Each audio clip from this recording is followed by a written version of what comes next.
자, 오늘은 동아시아 문화권의 형성과 발전 부분에서 우리가 위진남북조와 수당을 한번 공부해 볼까 하는데요. 한번 교과서를 쭉 보도록 합시다. 교과서에 많은 텍스트들이 있는데 먼저 한번 처음부터 읽어보도록 하죠. 첫 부분에 보면 위진남북조 시대의 전개라고 이렇게 적혀 있습니다.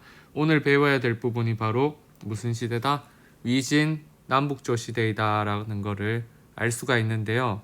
우리 위진남북조 시대 같은 경우에는 생각나시는지 모르겠지만 한나라가 망하고서 한나라가 쇠퇴하고 멸망하고서 생겨나는 하나의 시대인데요. 한번 읽어보도록 합시다. 먼저 오가 진을 쫓아내고 화북에 16국을 세우다. 이 부분은 위진남북조 시대의 중간쯤 되는 시기인데요.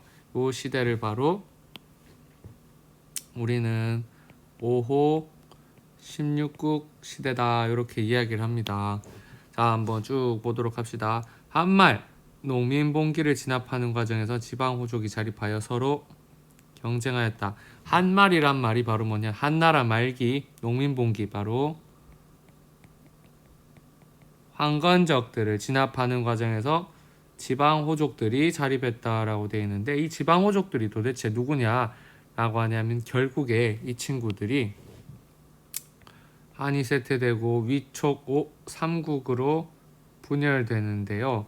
이 지방호족들 중에서 가장 잘 나가는 친구들이 위촉오를 만드는데요. 위나라 같은 경우에는 조조, 총나라 같은 경우에는 유비, 그리고 오나라 같은 경우에는 손권, 이런 친구들이 국가를 만들었다라고 합니다. 그런데요, 이 위를 이었던 결국에 위를 이은 진이 삼국을 통일하게 되는데요. 정말 진나라가 삼국을 통일하고 나서 이 진나라는 뭐 꽃길만 걸을 줄 알았지만 그건 꽃길을 걸을 수가 없었다라고 합니다. 엄청나게 많은 사건들이 연타로 일어나게 되는데요. 예를 들면 뭐 내분이라던가 그리고 또 흉노를 비롯한 다섯 유목민족들이 어디에 들어오는 거냐면 진나라에 들어와 각각 나라를 세워 서로 대립을 했다 그래요. 이 화북 지방 바로 이 진나라에다가 삼국 통일을 한 요 진나라에다가 서로 각각 나라를 세워서 대립을 하는데 요 시대를 우리가 5, 16국 시대였다라고 합니다. 엄청나게 많은 이야기를 하고 있는데요. 제가 줄여서 말씀드리자면 이렇게 말씀드릴 수 있을 것 같아요. 한나라가 끝나고 나서 단순하게 한번 생각을 해봅시다. 위, 진, 남북조 시대 이렇게 됐다라고 생각을 하는 게 가장 좋아 보여요. 먼저 여기 위진 남북조 할 때 이 위는 바로 조조의 위고요. 이 진나라는 바로 통일을 한 진입니다. 그리고 결국에 어떤 일이 벌어지냐면 5, 16국 시대 때 이 진나라가 스스로 버티지 못하고 이렇게 밑줄 쳐봅시다. 남쪽으로 내려가 양쯔강 유역에 동진을 세워 세력을 유지하였다라고 되어 있습니다. 자, 다음으로 넘어가 볼게요. 화북 지방의 여러 국가들은 5세기 전반에 이르러 선비족이 세운 북에 의해 통일이 되었다라고 합니다.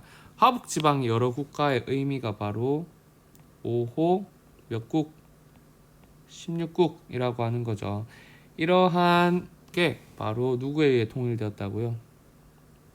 북에 의해 통일되었다라고 합니다.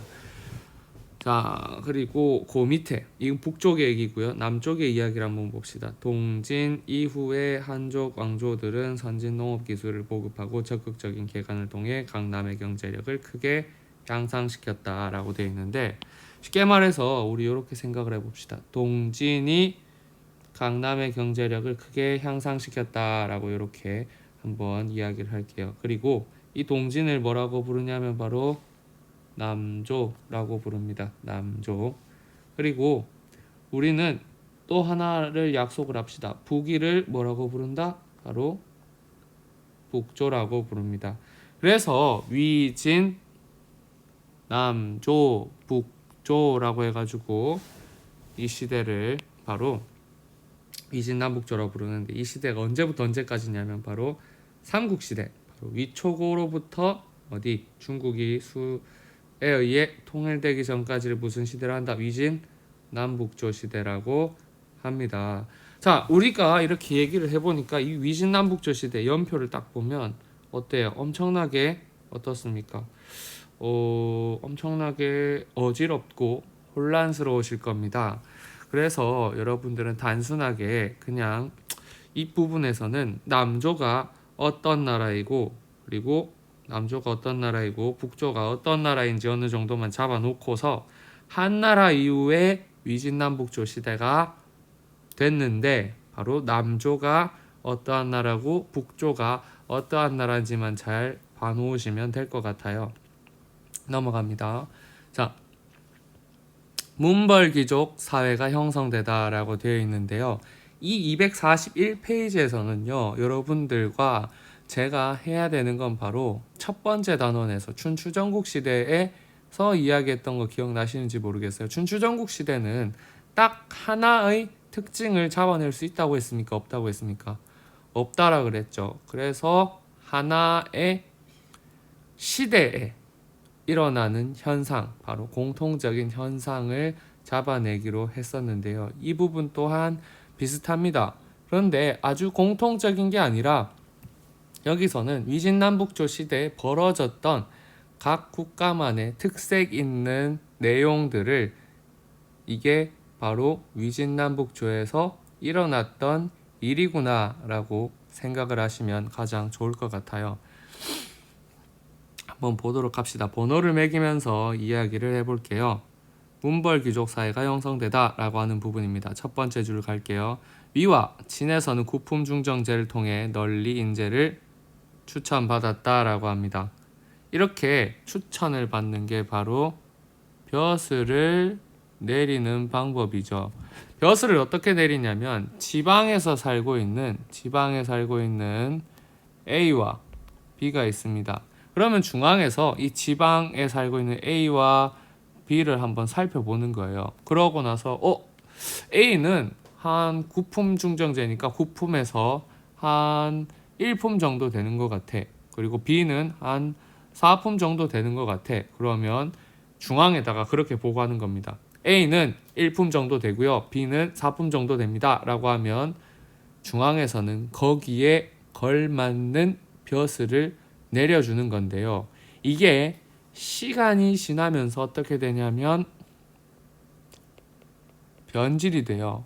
어떻게 변질이 되냐면 바로 있는 집 자식에게는 끝까지 뿌려주고 없는 집 자식에게는 주지 않는, 바로 빈익빈 부익부 현상이 일어난다라고 합니다. 그래서 엄청나게 많은 현상들이 벌어지게 되는데요. 계속 한번 보도록 합시다. 위진남북조 시대는 춘추전국 시대에 버금가는 혼란과 전쟁의 시대였다라고 되어 있습니다. 춘추전국 시대만큼 혼란과 전쟁의 시대였기 때문에 우리가 이러한 방식으로 공부를 하는 거겠죠. 당시에 일어났던 특이한 사실들이나 공통적인 사실들을 갖고서 공부를 하셔야 될 것 같아요. 이 부분에서는 한번 보도록 합시다. 북조 같은 경우에는 어떻게 됐어요?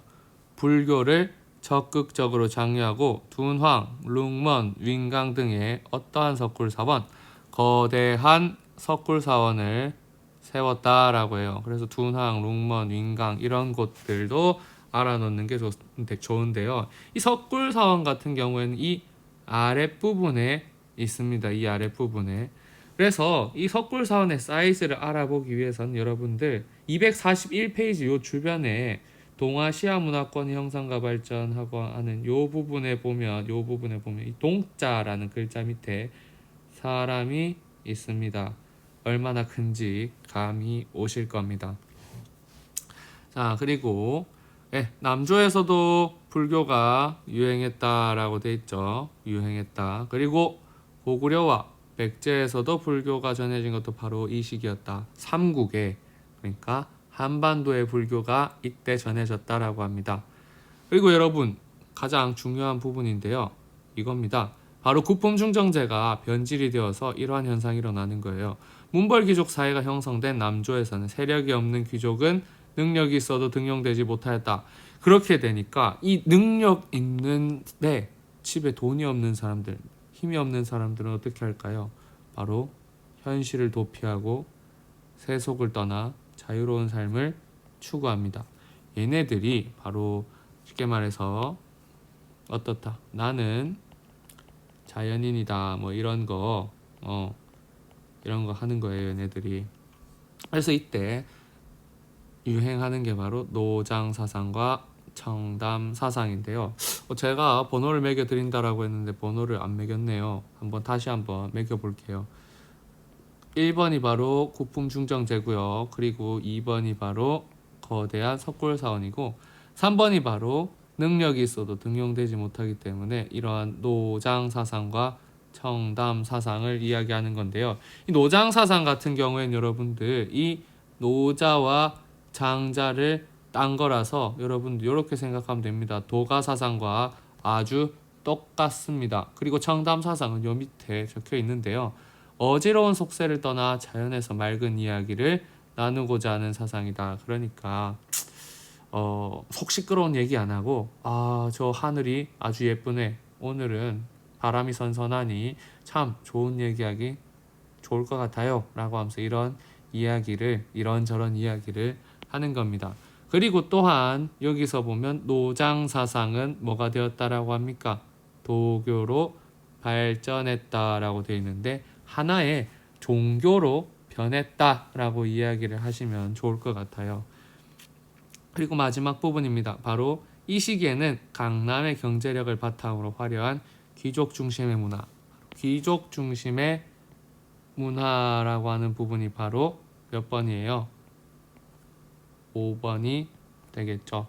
귀족 중심 문화, 바로 전체적으로 다 귀족 중심 문화가 나타나는데 특히 남조에서 많이 나타났다라고 합니다.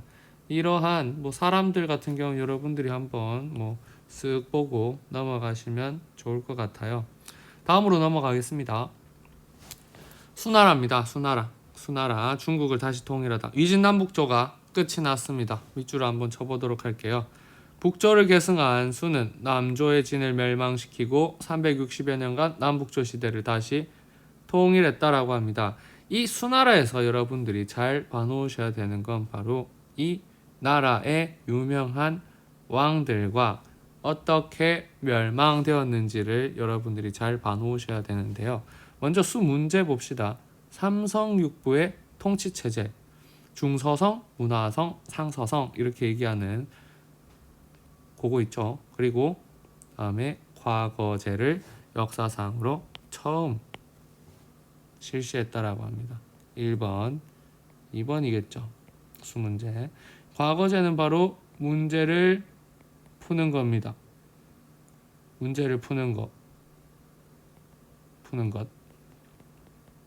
그렇기 때문에 바로 이 문제와 문제는 어느 정도 관련성이 있겠죠. 이렇게라도 외웁시다, 여러분. 그리고 다음에 봅시다. 남북조 시대 이후 봅니다. 양제의 업적인데요. 경제적 중심지로 발전한 강남 지방과 정치의 중심지인 화북 지방을 연결하는 무슨 운하? 대운하를 건설하였다라고 합니다. 대운하. 그리고 두 번째 바로 대규모 병력으로 어디를 공격하였다? 고구려를 침략하였으나 실패하였다라고 되어 있는데 이때 누가 있었어요? 우리나라에 고구려의 을지 문덕이 어떻게 합니까? 살수 대첩을 이렇게 쫙 일으켜 줬다라고 이야기를 합니다. 이렇게 되면서 대규모 토목공사와 원정의 실패로 곳곳에서 농민봉기가 이어지고 결국 수는 건국된 지 몇 년 만에 멸망합니까? 30년 만에 멸망하는데요. 이 대규모 토목공사 같은 경우에는 바로 뭡니까? 대운하가 되겠고요. 그다음에 고구려 원정 바로 이 을지문덕의 살수대첩으로 실패하게 되죠. 네. 지도 여러분 한번 봐놓으시고요. 이런 거는 한 번씩 봐놓는 것도 나쁘지 않습니다. 그리고 다음으로 넘어가 보도록 할게요. 자, 당나라입니다. 당나라 같은 경우에는 수나라 다음으로 이어지는 국가인데요. 우리 여기 보면 지도 한번 볼게요. 뭐 비잔티움 제국이라든가 프랑크 왕국 같은 아주 정겨운 국가들이 있어요. 이때 우리나라에서는 신라였고 발해였으며, 그리고 중국은 뭔 나라? 바로 당나라였다라는 것을 우리가 쉽게 알 수가 있습니다. 자, 먼저 봅시다. 수의 귀족이었던 이연은 혼란을 수습하고 새로운 왕조 당을 세우고 장안을 수도로 정하였다라고 되어 있습니다. 여기서 우리 당나라가 세워졌고요. 장안이 어디다고요? 여기 한번 보면 우리가 여기선 정말 잘 봐야 되는 게 바로 당나라 2대 황제인 당태종입니다. 당태종 겁나 중요합니다. 일이 너무나 많기 때문에 여러분들 잘 봐놓으셔야 될 것 같아요. 바로 첫 번째, 과거제를 시행하고요. 삼성육부제를 실시하고요. 그리고 균전제를 실시하여 농민에게 일정한 토지를 나누어 주기까지 합니다. 그리고 그 토지에서 균전제를 실시해서요. 농민들에게 토지를 나눠주고 그 토지에서 농민들이 농사를 짓게 만듭니다. 그렇게 되면서 그 농사를 지으면서 그 농산물로 자기가 먹고 살고 남는 거는 바로 조용조라고 하는 세금을 내게끔 합니다. 이렇게 하면서 당나라는 어떻게 될까요? 점점 강력해지게 되고요. 그리고 결국에 바로 세 번째 문단으로 가볼게요. 북쪽의 돌궐을 복속시키고 서쪽의 탕구트를 정복하여 어떻게 했다 그래요? 영토를 크게 넓히게 됩니다. 그리고 좀 더 나아가서 중앙아시아 파미르고원 일대까지 진출해 비단길을 다시 한번 확보하기도 하는데요. 이 비단길 부분에다가 숫자 5번이라고 체크를 합시다. 그리고 여러분들 정말 잘 알아놓으셔야 되는 내용이 있는데요. 이게 바로 뭐냐면 여러분들이 안시성이랑 뭐 여러 가지 드라마나 영화를 많이 봐가지고 이런 생각을 많이 합니다. 당태종이 신라와 손을 잡고 백제와 고구려를 멸망시켰다라고 이렇게 생각을 하는데 그게 잘못된 겁니다. 한번 잘 읽어볼게요. 태종을 이은 고종은 신라와 손잡고 백제와 고구려를 멸망시켜 최대 영역을 차지하게 되었다라고 이렇게 되어 있습니다. 태종이 아니라 누구예요? 바로 태종이 아니라 바로 고종이죠. 고종. 바로 아들이거든요. 그리고 이제 당나라가 어느 정도 끝이 나게 되는데요. 당나라는요. 바로 현종 말 변경을 지키던 안록산이 난을 일으키게 되면서 국력이 기울기 시작하고요. 결국에 어떠한 일이 벌어지냐면 황소의 난을 계기로 멸망하게 됩니다. 여기까지가 당나라인데요.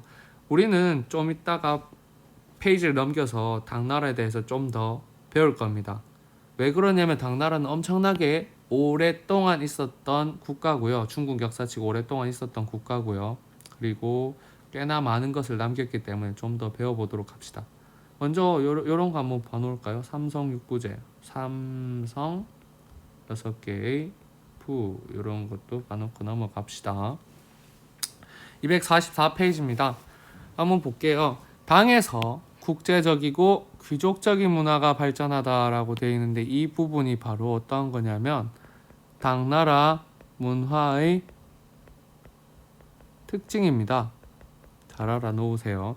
당나라 문화 같은 경우에는 앞에 있었던 위진남북조는요.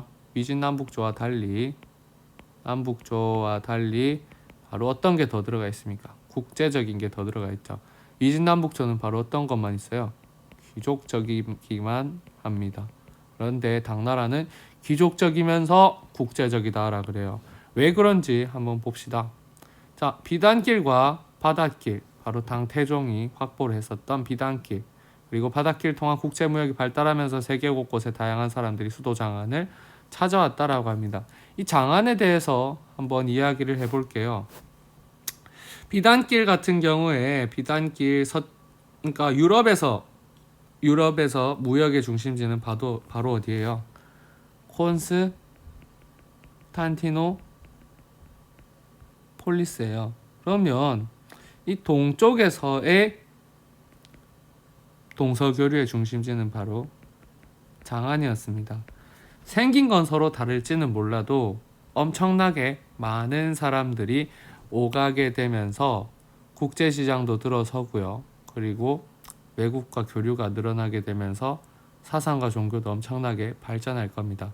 그래서 이 결과 이슬람교와 크리스트교의 일파인 네스토리우스교, 그다음에 조로아스터교 등이 유행을 하게 된다라고 하죠.